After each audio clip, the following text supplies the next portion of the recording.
સ્તવન કરું, સ્તવન કરું, સ્તવન કરું ઈસુ તારું.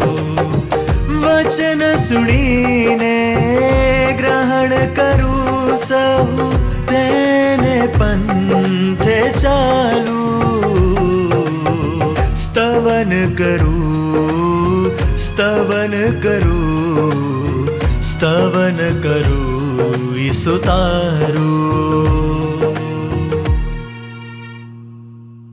પ્રિય મિત્રો, પ્રભુ ઈસુ ખ્રિસ્તમાં આપ સર્વને અમારા તરફથી પ્રેમભરી શુભેચ્છાઓ. સ્તવન કાર્યક્રમના બાઇબલ અભ્યાસમાં આપ સૌ દર્શક મિત્રોનું સ્વાગત છે.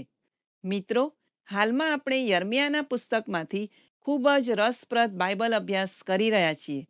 આપણે ઈશ્વરની વેદનાઓ અને તેમની શિક્ષાની જોગવાઈ વિશે જોઈ ગયા.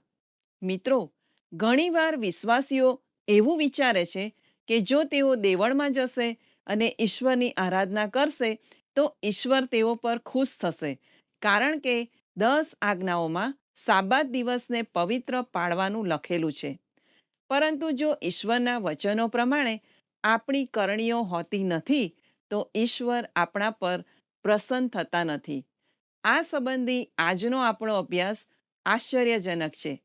તે આપણને આપણા પોતાના જીવન પર આત્મનિરીક્ષણ કરવા પ્રેરણા આપશે. તો આ અભ્યાસમાં આગળ વધીએ.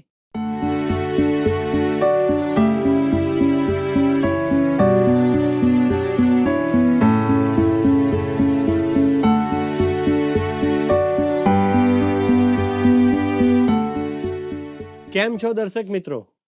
સ્તવન કાર્યક્રમમાં ફરીથી આપને મળતા મને ખૂબ આનંદ થાય છે. આ કાર્યક્રમમાં આપણે યર્મિયાના પુસ્તકનો અભ્યાસ કરી રહ્યા છીએ. આપણે અધ્યાય 2 થી 6 યર્મિયાએ તેમની સેવાના પ્રથમ 5 વર્ષમાં જે પ્રબોધવાણીઓ ઉચ્ચારી તે વિશે જોઈ ગયા. આશરે 20 વર્ષની યુવાન વયે તેમણે આકરી ભવિષ્યવાણીઓ કરી, પોતાના લોકોને વખોડી કાઢ્યા અને તેમના પર ચુકાદો ઉચ્ચાર્યો. યર્મિયા 7 થી 10 આપેલી પ્રબોધવાણીઓ યુવાન રાજા યોશિયાના સમયમાં મંદિરના સમારકામ વખતે યહોવાના નિયમશાસ્ત્રનું પુસ્તક મળી આવ્યું તે પછી કરવામાં આવી હતી. યોશિયા પોતાના લોકો માટે ખૂબ ચિંતિત હતો, જે દર્શાવે છે કે એક યુવાન તરીકે યોશિયા ઈશ્વર સાથે અંગત સંબંધ ધરાવતો હતો. યોશિયા અને યર્મિયા બંને સરખી ઉંમરના અને ઈશ્વર પ્રત્યે આસ્થાવાન હોવાથી સંભવત મિત્રો હતા. હિલ્કિયા યાજક, જે દેખીતી રીતે જ યર્મિયાના પિતા હતા, તેમને યહોવાના નિયમશાસ્ત્રનું પુસ્તક મળ્યું હતું. મંદિરનું સમારકામ કરીને શુદ્ધ કરવામાં આવ્યું અને ફરીથી તેનો ઉપયોગ થવા લાગ્યો. તે ખરેખર ખૂબ અદ્ભુત બાબત હતી. હવે યર્મિયા યહોવાના મંદિરના દરવાજામાં ઊભા રહીને લોકોને પ્રબોધવાણી કહી રહ્યા છે. તેનાથી અધ્યાય 7ની શરૂઆત થાય છે. યહોવા તરફથી જે વચન યર્મિયાની પાસે આવ્યું તે એ કે યહોવાના મંદિરના દરવાજા તરફ ઊભો રહે ને ત્યાં આ વચન પુકારીને કહે, હે યહૂદિયાના સર્વ લોક, જે યહોવાને ભજવાને અર્થે આ દરવાજામાં પેસો છો, તે તમે યહોવાનું વચન સાંભળો, જે યર્મિયા 7 1 અને 2 કલમમાં છે. અહીં લખ્યું છે, યહોવાના મંદિરના દરવાજા તરફ ઊભો રહે. યર્મિયા પ્રબોધકના 26મા અધ્યાયમાં આવી જ પ્રબોધવાણી જોવા મળે છે. ત્યાં લખ્યું છે, તું યહોવાના મંદિરના આંગણામાં ઊભો રહે. ભલા મિત્રો, તમે ધ્યાનમાં લો કે હવે તે દરવાજા પાસે ઊભા નથી, પણ મંદિરના આંગણામાં ગયા છે અને તે બીજા રાજાની કારકિર્દીમાં ઉચ્ચારવામાં આવી હતી. આમ છતાં સંદેશો તેવો જ છે. યર્મિયાએ પોતાનો દ્રષ્ટિકોણ બદલ્યો નથી. હવે મંદિરનું સમારકામ થઈ ગયું છે અને યહોવાના નિયમશાસ્ત્રનું પુસ્તક મળી આવ્યું છે. લોકો ટોળાબદ્ધ મંદિરે આવી રહ્યા છે. ફરીથી મંદિરે આવવું લોકપ્રિય થઈ ગયું છે અને તેઓ ઈશ્વર તરફ પાછા ફરવાની વાત કરી રહ્યા છે. જુવાન યર્મિયા લોકોમાં થતો વાર્તાલાપ સાંભળી રહ્યા છે અને તે હવે પછીનો સંદેશો આપી રહ્યા છે.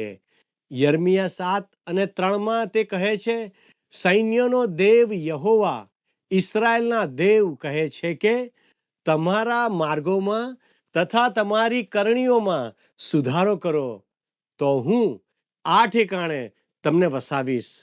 આ વચન સ્પષ્ટ કહે છે કે તેઓ મંદિર તરફ પાછા ફર્યા છે અને મંદિરમાં ભક્તિ કરવા જાય છે, પણ તેમના જીવનમાં સાચા અર્થમાં કોઈ પરિવર્તન આવ્યું નથી. તેઓ જ્યારે પ્રતિમાઓની ભક્તિ કરતા હતા ત્યારે જેવું જીવતા હતા તેવું જ હજુ પણ જીવી રહ્યા છે. આ સમયમાં ધર્મ જાગૃતિ ફક્ત બાહ્ય હતી અથવા ઉપર છલ્લી હતી, પણ એવો સમય આવશે જ્યારે તે ખરેખર સાચી હશે. હવે આપણને લોકોની વર્તણૂક જોવા મળે છે જેના વિશે યર્મિયા ચિંતિત છે. યર્મિયા 7:4 લખ્યું છે, યહોવાનું મંદિર, યહોવાનું મંદિર, યહોવાનું મંદિર. આ છે એવું કહીને જૂઠા વચનો પર ભરોસો ન રાખો. ભાલા મિત્રો, તમે કલ્પના કરો કે લોકોને હવે કેવું હશે. તેઓ આવા ઉદ્ગારો કાઢતા હતા, અરે આ મંદિરને જુઓ, કેટલું સુંદર છે, તેમણે કેટલું સરસ સમારકામ કર્યું છે, મંદિરમાં પાછા આવવાથી બહુ સારું લાગ્યું, હવે મંદિર પહેલાના જેવું જ લાગે છે, વગેરે વગેરે. તમે જોઈ શકો છો કે મંદિર માટે લોકોને કેટલો ઉત્સાહ છે, પણ ઈશ્વર તરફ ખરેખર કોઈ વળ્યું નહીં. આ બાબતની યર્મિયાએ નોંધ લીધી. તેથી તેણે કહ્યું કે આ તમે જે જૂઠા શબ્દો બોલી રહ્યા છો તેના પર વિશ્વાસ રાખશો નહીં. તમે એવી રીતે વર્તી રહ્યા છો કે મંદિર તરફ પાછા ફરવું એ જ દુનિયાનું શ્રેષ્ઠ કાર્ય છે. ભલા મિત્રો, હવે જો તમે બીજો કાર વૃત્તાંત તેનો 34 અને 35 અધ્યાય વાંચશો તો આ સમયના ઇતિહાસમાં શું થઈ રહ્યું હતું તે સમજવામાં ખૂબ સહાયરૂપ બનશે. જે બન્યું હતું તે અદ્ભુત હતું. હિલ્કિયાએ નિયમશાસ્ત્રનું પુસ્તક શાફાનને આપ્યું, જે તેણે રાજા સમક્ષ જઈને વાંચ્યું. રાજાએ યહૂદા અને યરૂશાલેમના બધા વડીલોને ભેગા કર્યા અને તેમણે લોકો સમક્ષ નિયમનું વાંચન કર્યું. ત્યારબાદ તેમણે ઈશ્વર સાથે ચાલવાનો કરાર કર્યો. તેમણે યરૂશાલેમમાં પાસ્કા પર્વની ઉજવણી કરી.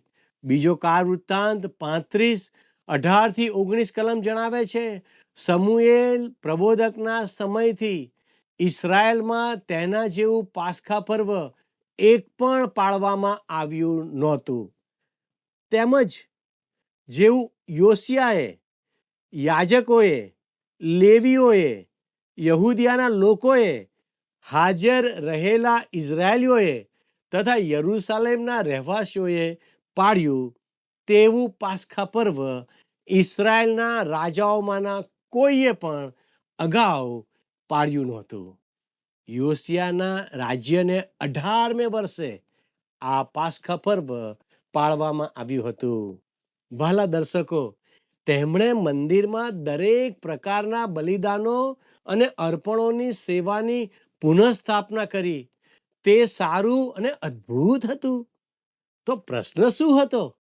પ્રશ્ન તે હતો કે તેઓ તેમના માર્ગો બદલતા ન હતા. જેમ અગાઉ જીવતા હતા તેવું જ જીવન તેઓ જીવતા હતા. તે ફક્ત 10 આજ્ઞાઓને જ સૂચવતા ન હતા, પણ પ્રભુએ 10 આજ્ઞા આપ્યા પછી જે આપ્યું હતું તે એટલે નિર્ગમન 21-23 અધ્યાયમાં આપેલા રોજિંદા જીવનને લગતા તથા એકબીજા સાથેના સંબંધોને લગતા સૂચનો વિશે કહી રહ્યા હતા.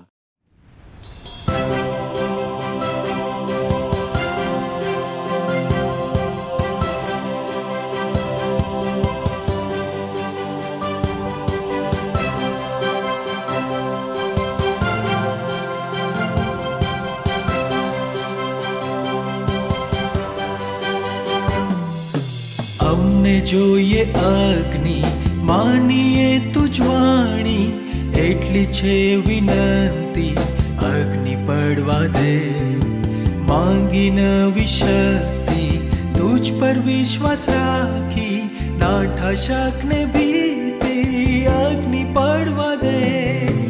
અગ્નિ પડવા દે, અગ્નિ પડવા દે, આવ પવિત્ર આત્માને બાપ્તિસ્મા દે.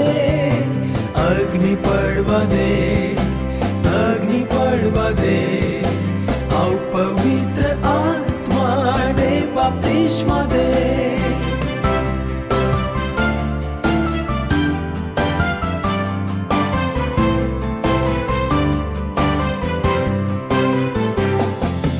તારા પર ટેકું છું, પ્રાર્થના કરી જાતું, સૌમાં માની તારું અગ્નિ પડવા દે. તારી ગમ સૌલાવી, મનમાં હર્ષ ઉપજાવી, સ્વર્ગી ઘંટ વગાડી અગ્નિ પડવા દે. અગ્નિ પડવા દે, અગ્નિ પડવા દે, આવ પવિત્ર આત્માને બાપ્તિસ્મા દે. અગ્નિ પડવા દે, અગ્નિ પડવા દે, આવ પવિત્ર આત્માને બાપ્તિસ્મા દે.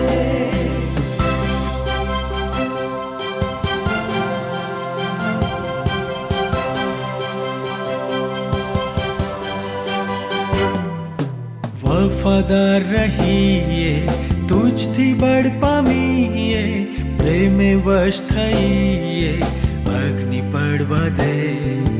પાડતા ભૂમાનંદે નાસી ગયો સંદે, જય મળે છે અમને અગ્નિ પડવા દે. અગ્નિ પડવા દે, અગ્નિ પડવા દે, આવ પવિત્ર આત્માને બાપ્તિસ્મા દે.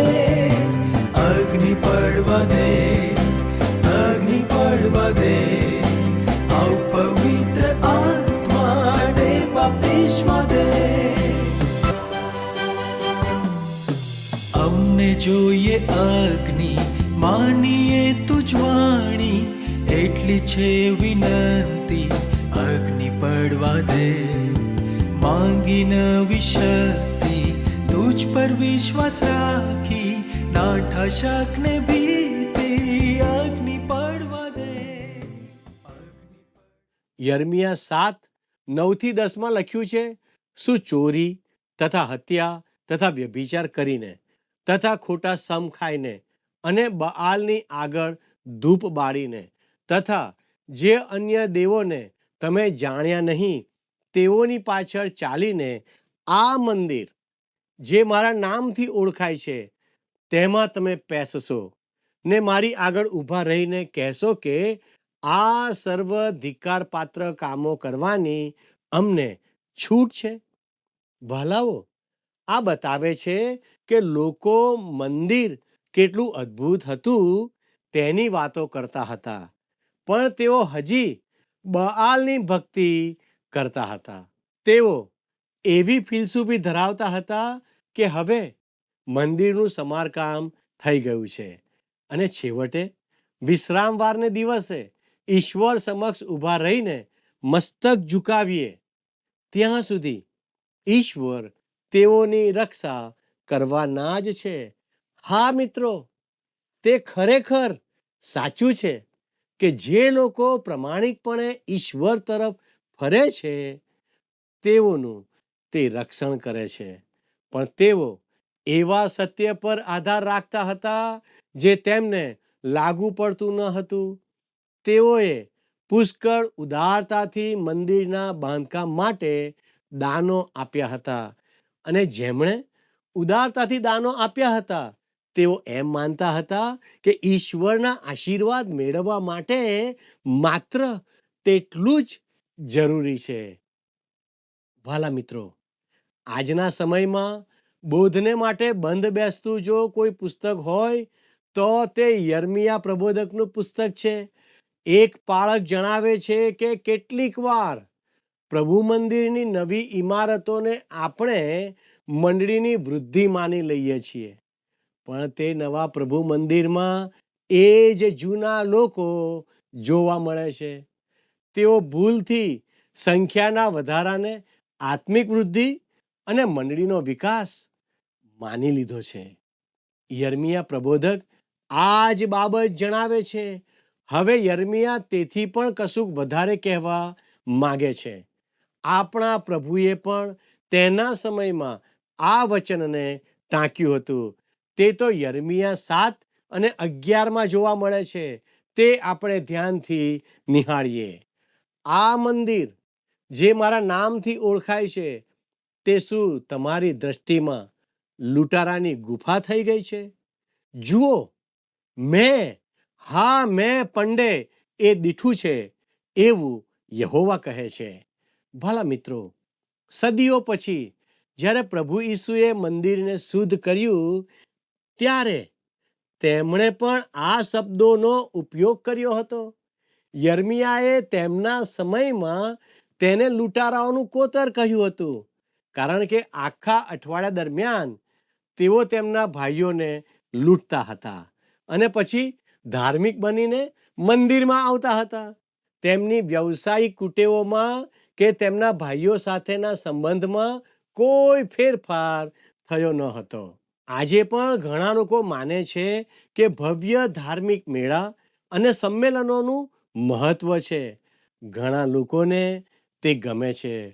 અહીં સમસ્યા એ છે કે કેટલાક લોકો ઉન્માદને ઈશ્વરના આત્માનો સંચાર માને છે, પણ જો લોકોના જીવનમાં પરિવર્તન થતું ના હોય તો તે સાચી ધર્મ જાગૃતિ નથી. આપણને લોકોના જીવનને બદલનાર સાચી ધર્મ જાગૃતિની જરૂર છે. યર્મિયાનો તેના સમયમાં આ જ સંદેશો હતો. તમે કલ્પના કરો કે તે જુવાને જ્યારે મંદિરના દરવાજામાં ઊભા રહીને ઈશ્વરનો આ સંદેશો આપ્યો હશે ત્યારે તેને કેવો પ્રતિભાવ મળ્યો હશે. તે તો એકલો અટૂલો ભંગિત હૃદય સાથે પોતાના લોકોને વિશ્વાસુપણે સંદેશો આપી રહ્યો હતો અને સાચે જ તેનાથી કેટલેક અંશે ધાર્મિક જાગૃતિ પણ આવી હતી. વાલાઓ, હવે આપણે યર્મિયા 7:16 વાંચીએ. તે માટે તું આ લોકને સારું વિનંતી ન કર ને તેને સારું વિલાપ તથા પ્રાર્થના ન કર ને મારી પાસે તેમના હકમાં મધ્યસ્થી ન કર, કેમ કે હું તારું સાંભળનાર નથી.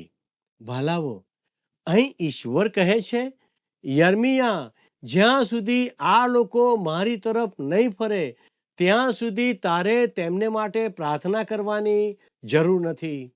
ઈશ્વર કહે છે કે આ લોકો માટે પ્રાર્થના કરવી નિરર્થક છે. દેશ ઈશ્વરથી અત્યંત દૂર જતો રહ્યો છે. જો તેઓ ઈશ્વર તરફ પાછા ન ફરે તો તેમને માટે કોઈ જ આશા નથી. મિત્રો, આપણે લોકોના ઉદ્ધાર માટે પ્રાર્થના કરવી જોઈએ. ભલાવો, ઈશ્વર એવું જ યર્મિયાને કહી રહ્યા છે. આ લોકો માટે મંદિરમાં ઊભો રહીને એવી પ્રાર્થના ન કર કે તેઓ બંદીવાસમાં ના જાય, પણ એવી પ્રાર્થના કર કે તેઓ મારી તરફ પાછા ફરે. તું મારો સંદેશો તેઓને આપે છે તે જ અગત્યનું કામ છે. વાલા મિત્રો, આ તો ઝીણું ઝીણું કાંતવા બરાબર છે, ખરું ને? ઈશ્વરને રવિવારે તમારા દ્વારા થતા ક્રિયાકર્મો કરતા સોમવારની તમારી વર્તણૂકમાં વધારે રસ છે. સાચા વિશ્વાસીને પારખવાની જગ્યા રવિવારે તે દેવળમાં શું કરે છે તે નહીં, પણ સોમવારે તે જ્યાં કામ કરે છે તે છે. હવે 23મી કલમને નિહાળો. ત્યાં આ પ્રમાણે નોંધ્યું છે, પણ મેં તેઓને આટલું ફરમાવીને કહ્યું હતું કે મારું સાંભળો, અને હું તમારો દેવ થઈશ ને તમે મારા લોક થશો. તમારું હિત થાય માટે જે માર્ગો મેં તમને ફરમાવ્યા તે સર્વ માર્ગોમાં તમે ચાલો. મિત્રો, ઈશ્વર સ્પષ્ટપણે ફરીથી તેમને જણાવે છે કે તે તેમની પાસેથી આજ્ઞાધીનતા માગે છે.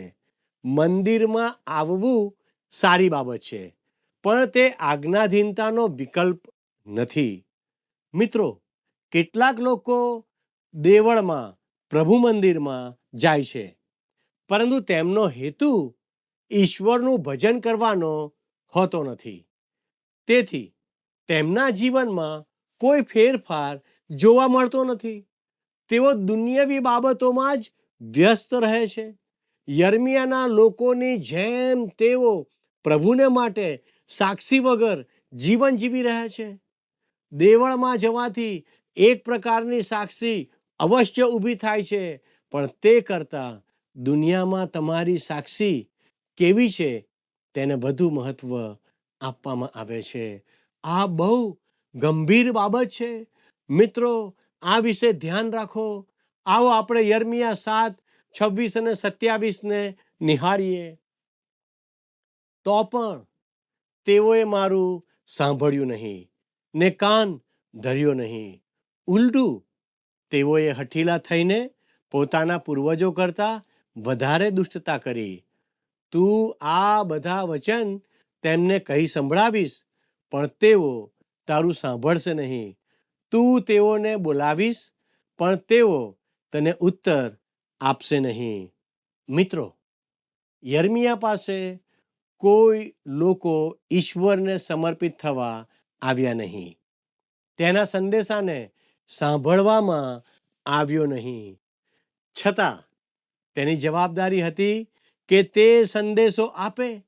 ઈશ્વરે તેમના વચન કહેવાની તેની ફરજ અદા કરવાનું જણાવ્યું, ભલે તેનો કોઈ પ્રત્યુત્તર ના મળે. આપણા માટે આપણા સંદેશને કેટલો પ્રતિસાદ મળે છે તેની ગણતરી કરવાનું અગત્ય નથી. અગત્યનું એ છે કે આપણે ઈશ્વરને શું જવાબ આપીશું. તેમના વચનો વિશ્વાસુપણે આપવા અને તે પ્રમાણેનું જીવન જીવવું મહત્વનું છે. હવે 29મી કલમ નિહાળો. હે યરૂશાલેમ, તારો અંબોડો કાપીને ફેંકી દે ને બોડી ટેકરીઓ પર વિલાપ કર, કેમ કે યહોવાએ પોતાના ક્રોધપાત્ર વંશનો તિરસ્કાર કરીને તેને તજી દીધો છે.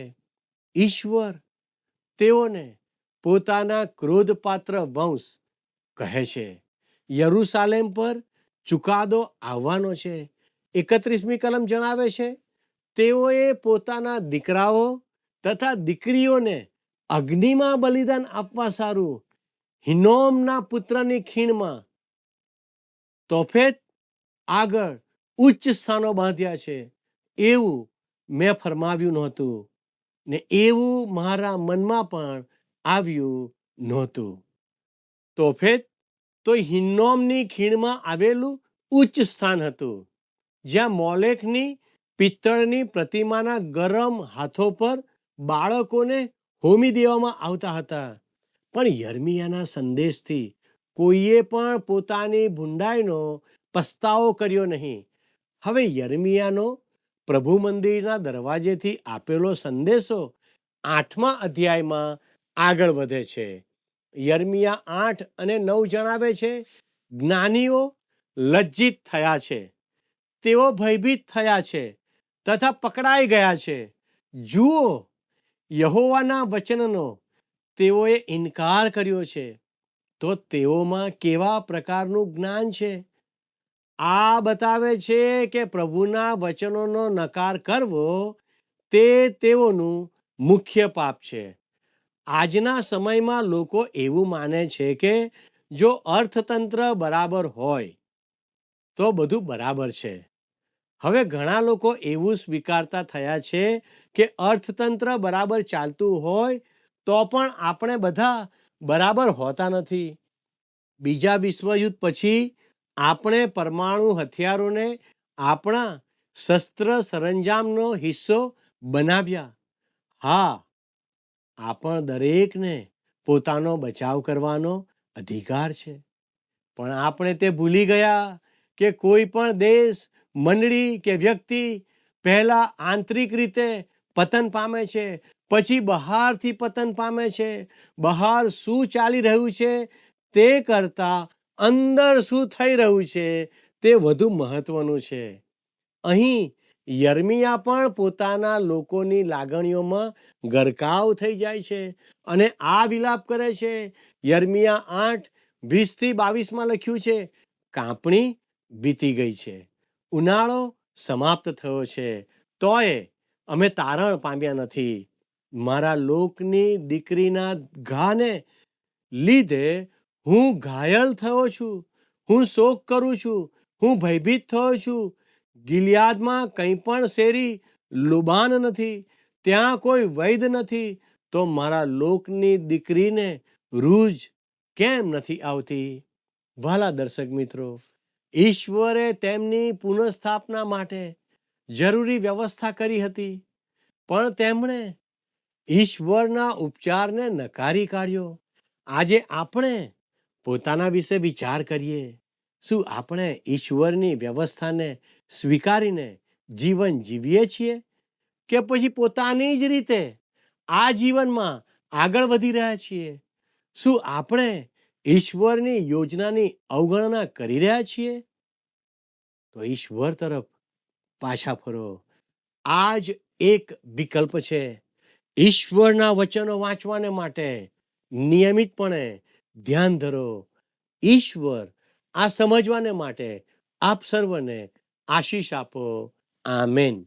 પ્રિય મિત્રો, આજે આપણને જાણવા મળ્યું કે જો આપણું હૃદય કઠણ અને અધર્મી હશે તો ફક્ત ધાર્મિક વિધિઓનું પાલન કરવાથી કોઈ ફાયદો થશે નહીં.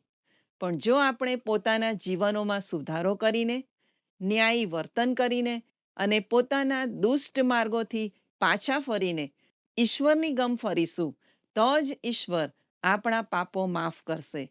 મિત્રો, આત્મિક અંધત્વ આપણને નાશના માર્ગ તરફ લઈ જાય છે.